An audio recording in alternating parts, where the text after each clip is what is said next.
स्वागत है मेरे YouTube चैनल #RPInfoPlus पे। बच्चों, जैसे आप जानते हैं कि मैं इस चैनल के माध्यम से आपको DOE के द्वारा दी गई वर्कशीट्स करा रहा हूं। तो आज क्लास 9 की हम जो साइंस की वर्कशीट 44 डिस्कस करेंगे। आज हम एक नया लेसन स्टार्ट करने जा रहे हैं, लेसन नंबर 6, टिश्यू या उत्तक। आइए हम बात करते हैं ये उत्तक क्या है।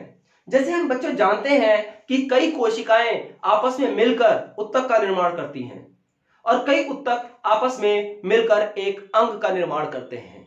ये अंग तंत्र का और कई अंग तंत्र मिलकर पूरे शरीर का निर्माण होता है। तो हमने देखा कोशिका के समूह को उत्तक का नाम देते हैं। आइए हम देखें इस समूह की जो विशेषता क्या है।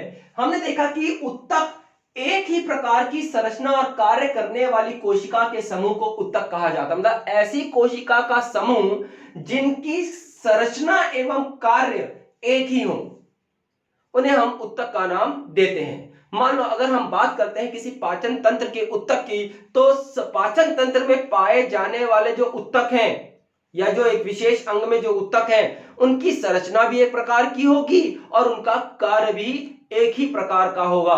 तो हमने देखा उत्तक की जो सबसे बड़ी विशेषता क्या है कि उनकी संरचना तथा कार्य एक ही होंगे। ऐसी कोशिकाओं के समूह को हम उत्तक का नाम देते हैं। हम देखते हैं जैसे कोशिकाओं हमने पढ़ी थी, कोशिकाएं दो प्रकार थी, जंतु कोशिका और पादप कोशिका।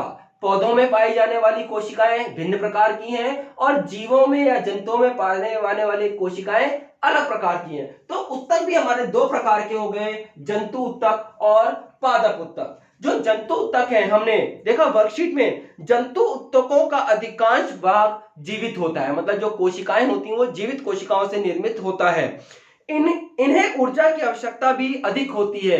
अब हमने देखा कि जो जंतु हैं वो अधिक क्रियाशील हैं। अब हमने देखा अधिक क्रियाशील होने के कारण उनकी ऊर्जा की खपत भी क्या है, अधिक है, तथा इनकी कोशिकाओं में वृद्धि भी एक समान होती है।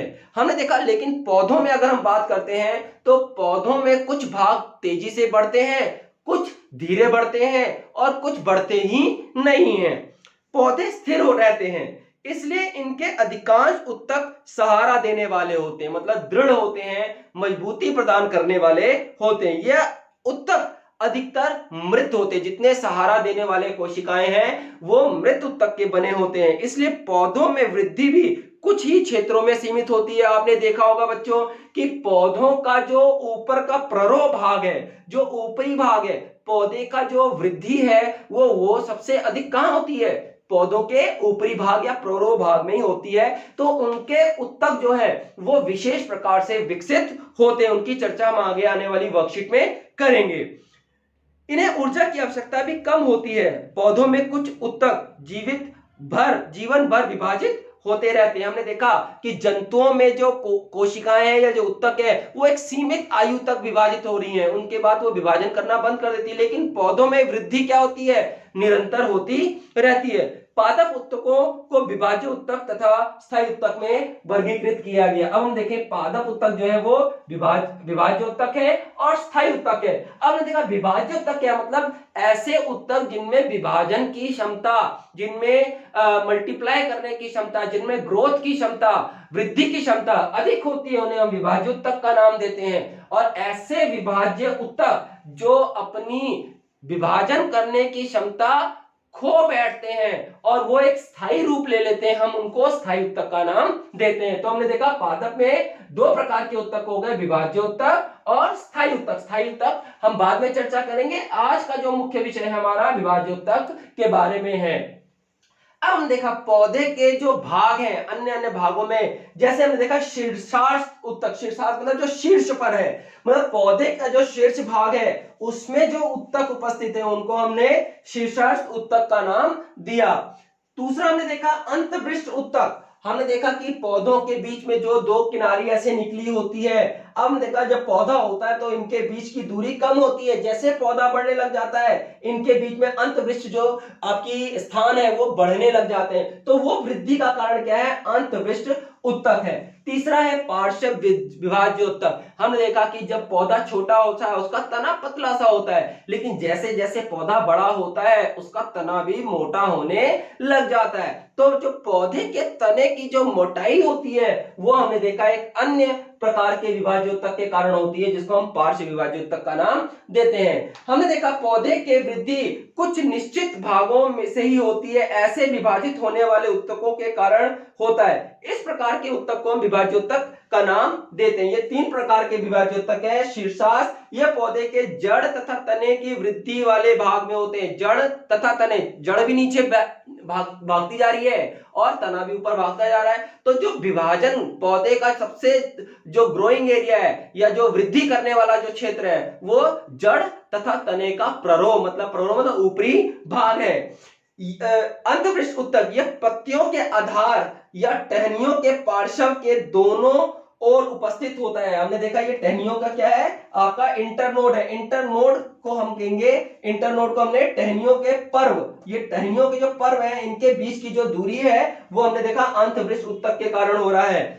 पार्श्व विभाज्य उत्तक, तने के परिधि, परिधि हमने देखा जो चौड़ाई है परिधि हो गई, अथवा मूल में वृद्धि, जड़ की मोटाई या तने की जो मोटाई हो रही है वो अन्य प्रकार के विभाज्य उत्तक जिसे पार्श्व विभाज्य उत्तक का नाम देते हैं। तो ये हमारे 3 प्रकार के आपके विभाज्य उत्तक। विभाज्य उत्तक के गुण क्या है, हमने देखा सबसे पहला गुण तो हो गया ये अधिक क्रियाशील उत्तकों से बने हुए हैं, या इनकी जो कोशिकाएं हैं उनका विभाजन बड़ी तीव्र गति से हो रहा है। इन उत्तकों की कोशिकाएं निरंतर विभाजित होती रहती हैं। इसके पास बहुत अधिक कोशिका द्रव्य, पतली कोशिका भित्ति और स्पष्ट केंद्रक होते हैं। मतलब जो उनके कोशिकाएं हैं उनका केंद्रक स्पष्ट होता है, भित्ति पतली होती है और इनमें रसधानियां नहीं होती हैं। जो वैक्यूल्स हमने देखा रसधानियां अनुपस्थित होती हैं। तो बेटा आज जो हमारी ये वर्कशीट जो है उत्तक के ऊपर यही समाप्त होती है। चलते चलते हम इनके क्वेश्चन आंसर डिस्कस कर लेते हैं। उत्तक क्या है, परिभाषा लिख लेंगे। आपको उत्तक की परिभाषा दी है, एक ही प्रकार की संरचना और कार्य वाले कोशिकाओं के समूह को हम उत्तक कहते हैं। पादप तथा जंतु उत्तक में 2 अंतर दिए, आपके अंतर आपकी वर्कशीट में दिए हैं, वहां से आप कर सकते हैं इन दोनों अंतरों को।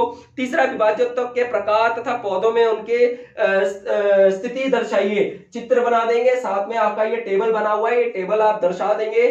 चौथा विभाज्य उत्तक के कई 2 गुण बताइए। आपकी वर्कशीट के लास्ट में 2 गुण बताए हमने, ये इनकी कोशिकाएं निरंतर विभाजित करती रहती हैं तथा ये बहुत अधिक कोशिका द्रव्य, पतली कोशिका भित्ति एवं स्पष्ट केंद्रक वाले होते हैं और इनमें रसधानियां नहीं पाई जाती हैं। यहाँ पे आपकी वर्कशीट बेटा समाप्त होती है। आशा है आपको आज की वर्कशीट समझ में आई होगी।